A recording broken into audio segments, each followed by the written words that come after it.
Please welcome to the podium, Anderson Cooper.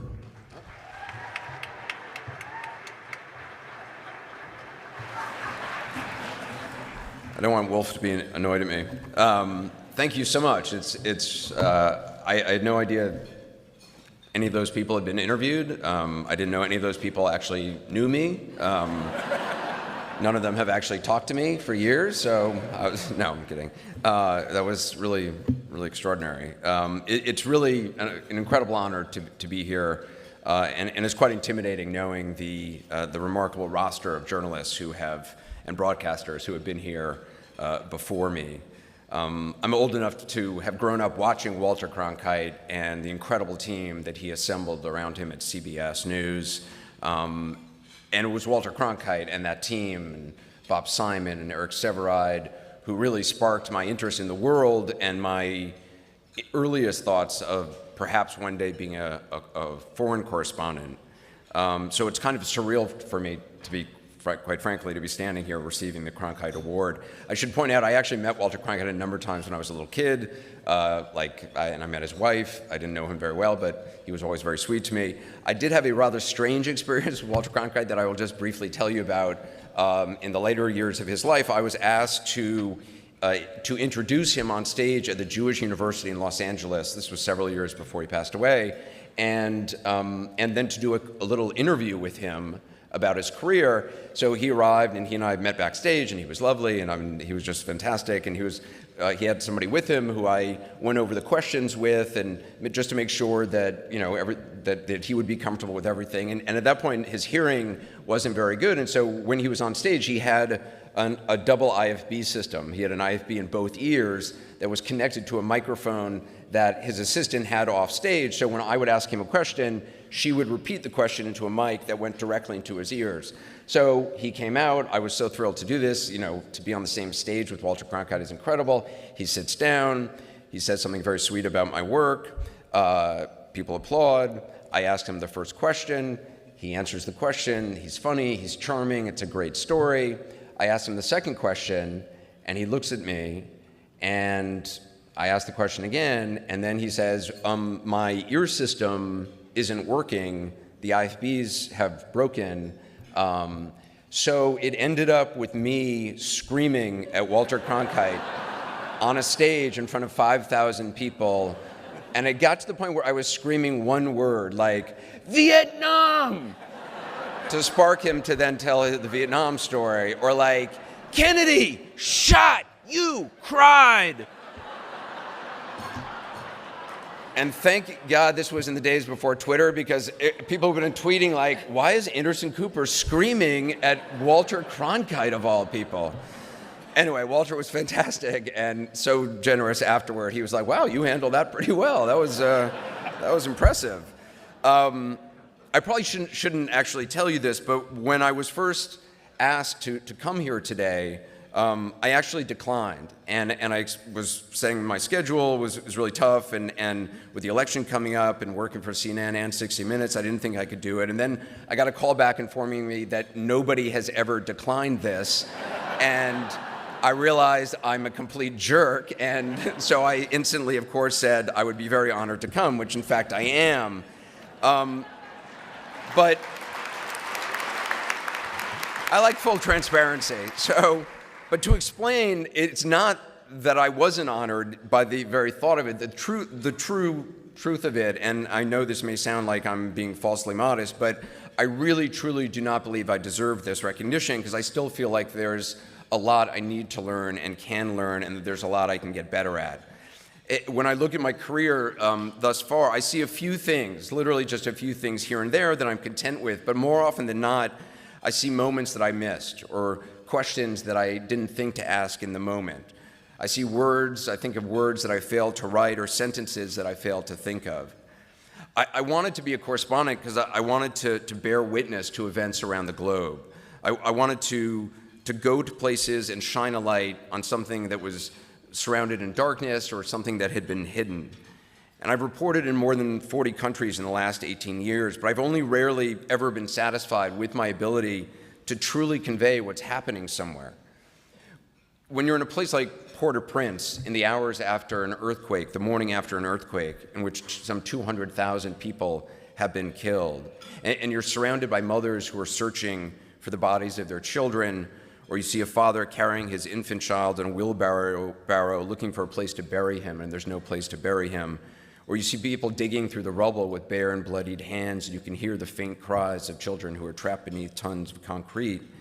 And you try to capture all of that. You try to convey all of that. Not just the facts and the numbers and the names, but the sounds and the smells and even the silences. You try to find words to convey the horror and the humanity that you're surrounded by. And more than anything else, you just want to do justice to what's happening. Not just get the facts right, that's the first step, obviously, but you want to do justice to the lives that have been lost and do justice to those who have survived and whose lives will be forever changed. You want somebody who's watching, whether they're watching at home or on a mobile device or on a treadmill at the gym, you want them not just to understand what's happening, but for those few minutes to feel what is happening. And you hope that what you do creates some kind of understanding, some kind of reaction. But the truth is that more often than not, you fail because that camera lens is so small. It's this little piece of tiny glass. And it's so hard to kind of cram all the stuff that you see and you feel and you hear into that little camera lens. Sometimes I feel I've come close to doing justice to what I've had the painful privilege of bearing witness to, but more often than not, I feel like it's not good enough. These are not just stories that we cover. It's real life and it's real death. The other reason that I was reticent to be here is because those of us, I think, in front of the camera get far too much recognition as it is. Behind the camera, in the field and in newsrooms around the globe right now, there are women and men whose names will not appear on an award or a plaque, women and men who are working long hours for far less pay than I'm making, who are making tremendous sacrifices and often taking personal risks to make it possible for me to do my job. And I'm talking about photojournalists and producers and researchers and engineers and editors and satellite truck operators and executives. And I wish they were here with me today. I wish they were the ones here. Well, actually, maybe not the executives. They're not really that fun a group. But pardon me, there are a couple of TV executives right there here. But I'm talking national, not local. Anyway. The Cronkite School of Journalism and Mass Communications, it's obviously world-renowned, and I'm so impressed by how many of the students that I've met so far have a vision for what they want their careers to be and who they want to be. I should point out, when I graduated college, I really had no idea what I wanted to be or what I wanted to do with my life. In desperation, my senior year of college, I asked my mom for her advice, which is something I rarely did growing up. As my executive producer, Charlie Moore, mentioned, my mom is Gloria Vanderbilt, so I come from a long line of layabouts. And, but my mom is a remarkable lady, but practical she's not. So she wasn't really the parent you would go to for sort of like actual practical advice. And the only time as a kid I can remember her honestly asking her for advice, I was applying for my first job as a waiter one summer, and I was going for a job interview. I hadn't had a job interview, and I said, what should I do? And she thought about it literally for 2 days, and took me a while to realize she'd never actually had a job interview. And she came to me after 2 days and she said, wear vertical stripes because they're slimming. So, tells you a little bit about the way she saw things. So it was a sign of my desperation my senior year of college that I actually went to her to ask her, like, what do you think I should do when I graduate? And she thought about it, thankfully, for a much quicker period of time, only for like a couple of minutes, and she said, follow your bliss. Now, you laugh, I know. Follow your bliss. It's actually not original advice. It's not even a term my mom came up with. Bill Moyers, who received this award in 1995, was interviewing a professor named Joseph Campbell on public television, and this professor, Joseph Campbell, had come up with this term, follow your bliss. So my mom basically just gave me life advice she had cribbed from watching television. So I'm thankful she wasn't watching, Maury, because I don't know, she would have told me to get a DNA test or something. The problem with Follow Your Bliss is, I think any students who are in this room may know, is that it is difficult to figure out what your bliss is, and certainly at the time I wasn't very sure. I hadn't studied journalism. I had a liberal arts degree, which means I graduated without an actual skill. And but I'd always been interested in news and television. As I said, I grew up watching Walter Cronkite, and I'd been really interested particularly in the experiences of war correspondents in the Vietnam War. And I'd left actually high school a semester early, and I'd ridden in a truck across sub-Saharan Africa for about 5 months. And Africa had opened my eyes and it had quickened my pulse. And it was to Africa that I decided to go a couple of years after graduation to try to become a reporter. I hadn't been able to get an entry-level job at CBS News or at ABC News. I'd worked for a few months at a thing called Channel One, which was a show seen in about half the middle schools and high schools in the United States at the time. And I'd been a fact checker there. But no one would give me a chance to be on air as a reporter, so I figured if no one was going to give me a chance, I'd have to take a chance. If no one was going to give me an opportunity, I have to try to create my own opportunity. So because I'd read a lot about the Vietnam War correspondents, I decided to just start going to wars. And the director of Channel One, I quit my job at Channel One, the director kindly made me a fake press pass, which will, no doubt probably please the president. And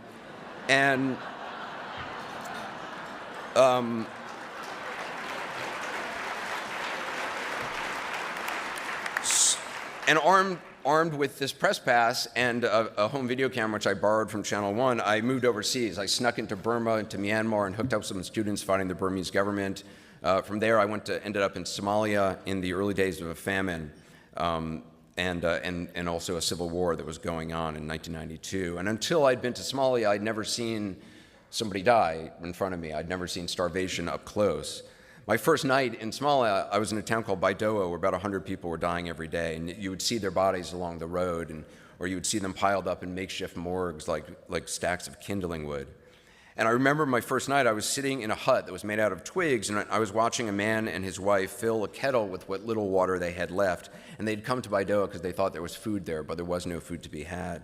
And between them lay their young son, who had just died while I was there, and his body was covered in a shroud and a dirty cloth. And I'll never forget this, the little boy's legs were as thin as some of the twigs which formed the outer layer of the hut that we were in. And the man held his son's head in his left hand, and the woman poured the contents of the kettle over her son to wash his body to prepare him for burial. And they had already watched 3 of their other children die, and this was their last child, and he was just 5 years old. And it was in Somalia, in that moment, that first trip, that I knew that I'd found my calling. I knew I couldn't stop the starvation. I couldn't actually save people's lives, but I could bear witness to their struggles. I could learn their names and I could tell their stories, so at least they weren't dying in silence. In those early years as a correspondent in Somalia, and then in Sarajevo, and then in Rwanda and Haiti, I saw firsthand how easily societies fall apart, how the thin veneer of civilization, to use a term that General Michael Hayden has used recently in my broadcast, how thin the veneer of civilization really is. It doesn't take much for the institutions and the values that we like to think are rock solid to begin to crack and to crumble. It happens sometimes before anybody realizes it, and it happens in the broad light of day. Leaders manipulate divisions, they attack the press, lies are called truth, truth is called the lie, societies divide along ethnic, religious, and political lines, and chaos ensues. I'm speaking about what I've seen overseas, but I'm also speaking about what can happen here. Truth, as we've heard today, is under assault. Facts are called fake. Lies are used to divide us, to weaken confidence in journalism and in the core institutions that are essential to maintaining our democracy. Thousands of Americans died in Puerto Rico in the wake of a devastating hurricane, and they died because of a lack of electricity and access to medicines and doctors that they would normally be able to go to. They died, but their deaths are not recognized by some because it doesn't fit their agenda. Politicians and their families right now are heckled in restaurants by people who are so convinced of their righteousness that they feel someone who disagrees with them must be evil and attacked. Reporters are labeled the enemy of the people. This is where we are. There is certainly much to criticize in the media, much to analyze and to improve upon, but this I know. I know that the kids who are studying here to become journalists are not the enemies of the people, nor the people I know who work every day to report facts. Tim Hetherington, who was a friend of mine, a photojournalist killed in Libya who bled out when a mortar landed nearby him, he was not the enemy of the people, Nor was Marie Colvin, who was assassinated in Syria several hours after I talked to her. Nor was Dan Eldon, who was killed by a mob in Somalia. Nor was Jamal Khashoggi, who was killed and likely dismembered in the Saudi consulate in Istanbul. These were people seeking the truth, asking questions, doing their job, a job so important that it is protected in our Constitution. So the question is, what is to be done? Unlike many in cable news, I'm not a believer in wearing my political beliefs on my sleeve. I don't look to be a liberal reporter or conservative reporter. I don't want to be a Democratic reporter or Republican reporter. I believe that all of you, all audiences, are smart enough and smarter than many of us on television to make up their own minds about who to vote for. People want facts and they want information, and given that, they can make up their own minds. The answer, in my mind, to the attacks on reporting is more reporting. And I'm not the first person to say this, but I believe it with all my heart. There is truth and there are lies. There are facts and there is fiction, and it's our job to point that out, even if at times it seems like no one is interested or no one is listening. It's very easy in this country, no matter what side of the political aisle you're on, to feel angry or scared, to feel that the problems of the world maybe are worse than they've ever been. Many of you in this room may feel that way. And there's certainly a lot to be concerned about, but I also just want to quickly give you some facts that often get lost in kind of the day-to-day coverage of our world. Facts that show, while we may feel like the world is more dangerous than ever before, the truth is actually the opposite. The truth is that all of us in this room right now are lucky to be alive right now. Life for humans on this planet is better than it has ever been in the history of mankind. It's better than it's been for any previous generation that's ever lived. And I'm by no means saying that there's not tremendous dangers and problems and disparities of wealth and poverty and access to medical care and threats to the planet, concerns over where the country may be headed or climate change. But by nearly all markers, life for humans is the best it's ever been, and it's just getting better. Despite the slaughter we see in a place like Syria or the barbaric acts of terrorism we witness often on a weekly basis, you and me and everyone else is less likely today than ever before to die a violent death. Wars are less frequent and not as deadly as they once were. The first day of the Battle of the Somme in World War I, 60,000 British troops died. The first day of the battle. That was one day, one battle. And it may not seem like we're safer than ever before, since we see violence up close now in ways we never could because we all have cameras, but just because we see it doesn't mean it's actually worse. Around the globe, human beings are living longer, healthier lives. The quality of life has improved. In 1820, as many as 94% of the world's population lived in poverty. 94% of the world's population lived in poverty. In 2010, which is the last year figures are available, that global poverty, that's down to 21% of the world's population. Nick Kristof of the New York Times has done a lot of assembling of these facts. He pointed out recently that back in 1981, 44% of the world's population lived in extreme poverty, which means they earn less than $1 a day. They don't have basic access to water, food, or shelter. So in 1981, 44% of the world's population was extreme poverty. That's down now to less than 10%, according to the World Bank. And every day, the number of people leaving extreme poverty drops by 250,000. I just learned that for all of human history, up until the 1960s, most adults in the world were illiterate. Now, just 15% of the world's adults are. I was in a field hospital in Niger several years ago during a malnutrition crisis. One of the heroic doctors named Milton Tectonitis, who works for Doctors Without Borders, talked to me about what he calls stupid death. And stupid death is a child dying because of a lack of access to an antibiotic that would cost 10 or 15 cents. Well, today, fewer kids are dying than ever before, and they're saved by simple things. Again, according to the Times, since 1990, more than 100 million kids have been saved just by vaccines, by diarrhea treatment, and breastfeeding promotion. We may not feel like the world is a better place than it was in the past, but I think part of that is that we're more aware than ever before about what's happening. We see it. We have more information at our fingertips than any previous generation in history. When I was in college, there was a library that I had to go to, and there was like microfiche. I don't know, does microfiche still even exist? I don't think it's, you actually had to like go to the periodical room and look at old magazines. I tell this to like kids in school now, and they look at me like I'm, dead. I mean, it's nuts.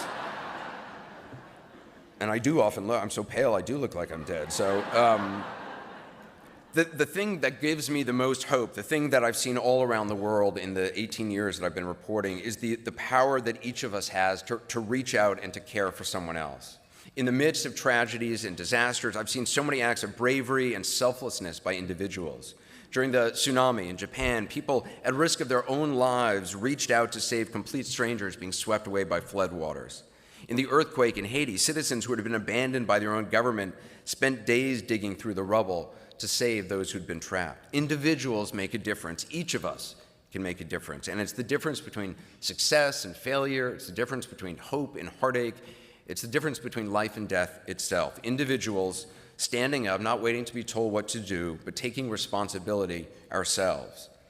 Too often, I think we dwell on the things that separate us, and certainly in the media, too often we dwell on the things that separate us, rather than the bonds that tie us one to another.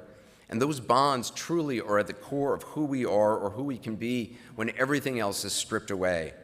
That's the truth, and there is strength and I think hope in that. Several months ago, I'll conclude with this. I found online an old radio interview that my dad had given when he wrote a book in 1976. My dad died when I was 10 years old, and he was 50, which I used to think was a really old age, and now I'm 51, and I'm like, the clock is ticking. But I found online this old radio interview that had been restored and put online that my dad had given on public radio in 1976 talking about his book. And the company that had restored it sent me an email and said, we restored this interview, you should listen. So I clicked on it in my office a while ago, and it was the first time I heard my dad's voice since I was 10 years old. And one of the things he said stayed with me. He said, "We are, all of us, separately and together, engaged on the same tough journey. Each of us alike tastes of its joys and sorrows. Each of us gets by as best he can.